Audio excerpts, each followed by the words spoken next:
2014 में ओप्पो ने इंडिया में कदम रखा, जहां पहले से कई ग्लोबल और लोकल ब्रांड्स थे। लेकिन ओप्पो का मकसद सिर्फ कम्पीट करना नहीं था, वे कनेक्ट करना चाहते थे। उन्होंने इंडियन कंज्यूमर की नीड को समझा। रिलायबिलिटी, अच्छा कैमरा, लंबी बैटरी लाइफ। ओप्पो ने प्रोडक्ट और मार्केटिंग को इंडिया के लिए टॉयलर बना दिया और ऑफलाइन रिटेल में इन्वेस्ट किया। उन्होंने सिर्फ फोन नहीं बेचा, उन्होंने ट्रस्ट बनाया। इसी अप्रोच ने इंडियन स्मार्टफोन मार्केट में रेवोल्यूशन की शुरुआत कर दी। ओप्पो की इंडिया में ग्रोथ को नंबर से सबसे ज्यादा अच्छा बताया जा सकता है। 2023 में 11% मार्केट शेयर था शुरू में, लेकिन अब 2024 के अंत में 13% से ऊपर हो चुका है, जो टॉप ब्रांड से कहीं ज्यादा ग्रोथ दिखा रही है। 2025 की शुरुआत में ओप्पो ने मार्केट का 15% पर हिस्सा कब्जा कर लिया है और एक रिकॉर्ड फेस्टिव क्वार्टर के दौरान सैमसंग को पछाड़कर नंबर 2 पर हो चुकी है। 2026 तक शुरुआत में ओप्पो के पास 17% मार्केट शेयर है, जो सैमसंग के बराबर है और वीवो से थोड़ा सा पीछे है। 3 साल से भी कम समय में 11 से 17% तक की यह छलांग स्ट्रेटेजी और एग्जीक्यूशन का मास्टर क्लास है।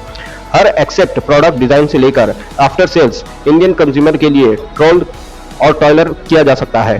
ओप्पो की राइज एक फ्लैक्री कॉम्पिटिटिव मार्केट को जीतने की केस स्टडी है। ये नंबर उन लाखों इंडियंस के ट्रस्ट को दिखाता है जो अब ओप्पो के पास रहते हैं।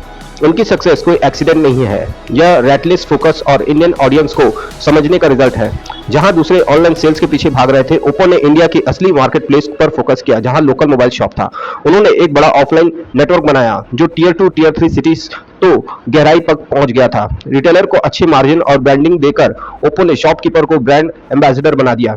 आज 3 लाख से ज्यादा रिटेल पॉइंट ओप्पो को दिखाते हैं, जिससे ब्रांड हर जगह एक्सेसिबल हो गया है। कंज्यूमर दुकान में जाकर फोन ट्राई कर सकता है और तुरंत खरीद भी सकता है। डिलीवरी का इंतजार नहीं, ईएमआई स्कीम नहीं। और ईएमआई स्कीम भी अब इतनी आसान हो गई है कि अब इन स्कीमों में इतने ऑफर्स आ गए हैं कि लोग ओप्पो को ज्यादा प्रेफर करते हैं। इस ऑफलाइन फर्स्ट अप्रोच ने सिर्फ कंज्यूमर को बेस नहीं बल्कि एक कम्युनिटी बनाई। इंडिया की हार्टलैंड ने ओप्पो की गहराई रूट्स को प्रेशर किया और सक्सेस का बेडरॉक्स तैयार किया। ओप्पो की ए सीरीज इंडियन मैसेज के लिए बनाई गई थी, जो सर्कुलर 10 से 20,000 के सेगमेंट पर राज कर रही है। ये फोन बड़े डिस्प्ले, लंबी बैटरी और रिलायबल कैमरे के साथ ऑफर करती है ऐसे फीचर जो सबसे ज्यादा इंपॉर्टेंट थे। सीरीज स्टूडेंट फैमिलीज और स्मॉल बिजनेस ओनर के लिए गो टू चॉइस बन गया। ओप्पो की ग्रैंड लेवल रीच ने यह सुनिश्चित किया कि फोन स्टाइलिश, ड्यूरेबल और इजी टू यूज हो। अपने पीक पर ही ए सीरीज ने ओप्पो की आधी से ज्यादा सप्लीमेंट और बना गई थी, जिससे नए लॉयल कस्टमर बन गए थे। ब्रांड इंडियन घरों में रिलायबल पर्याय बन गया था। ए सीरीज के अलावा ओप्पो के रेनो और फाइन सीरीज प्रीमियम ने टेक सर्वे यूजर को सेंटर बना दिया था। इस मल्टी टायर स्ट्रेटेजी का मतलब था कि हर किसी के लिए ओप्पो फोन हो गया था, लेकिन यह ए सीरीज ही थी जिसने इंडियन स्मार्टफोन को टेक्नोलॉजी के सही मायने बताए। ओप्पो की सक्सेस इंडियन कस्टमर की असली जरूरतों को समझने और पूरा करने के लिए बनी थी। ओप्पो जनता का था और इंडिया में फोन बेचने का मतलब एक सपना होता है। उनकी marketing genius, Indian cricket team को स्पॉन्सर करना, अपने लोगों को देशों को हीरो बनाना, हर बड़े मैच के लिए ओप्पो को एक हाउसहोल्ड नेम बना दिया।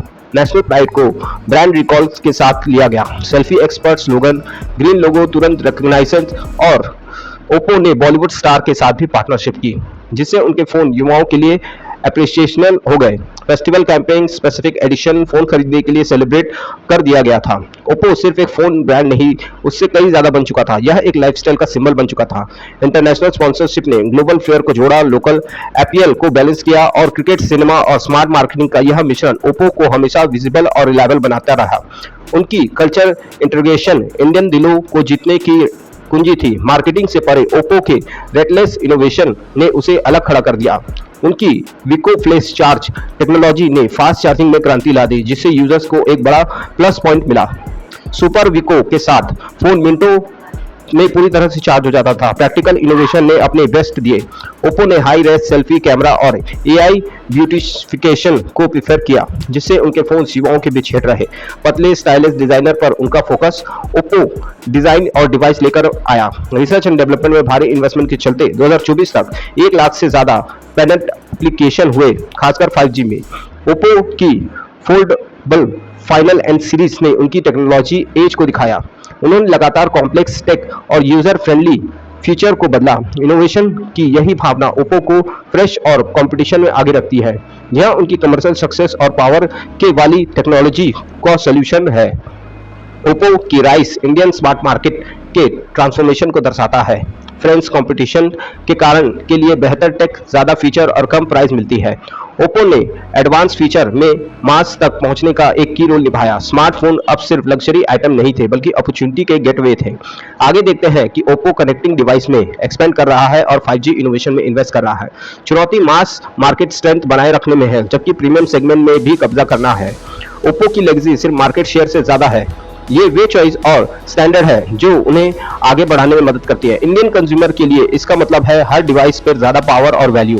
ओप्पो की जर्नी अभी खत्म नहीं हुई है, लेकिन उसका इम्पैक्ट पहले से कई ज्यादा हो चुका है। अगर आपको ये वीडियो अच्छी लगी तो इस वीडियो को लाइक करें, चैनल को सब्सक्राइब करें और हाँ, उस बेल आइकन को दबाना ना भूलें ताकि आपको मेरे लेटेस्ट सारे वीडियो की नोटिफिकेशन मिलती रहे। तब तक के लिए जय हिंद दोस्तों, मिलते हैं अगले वीडियो में।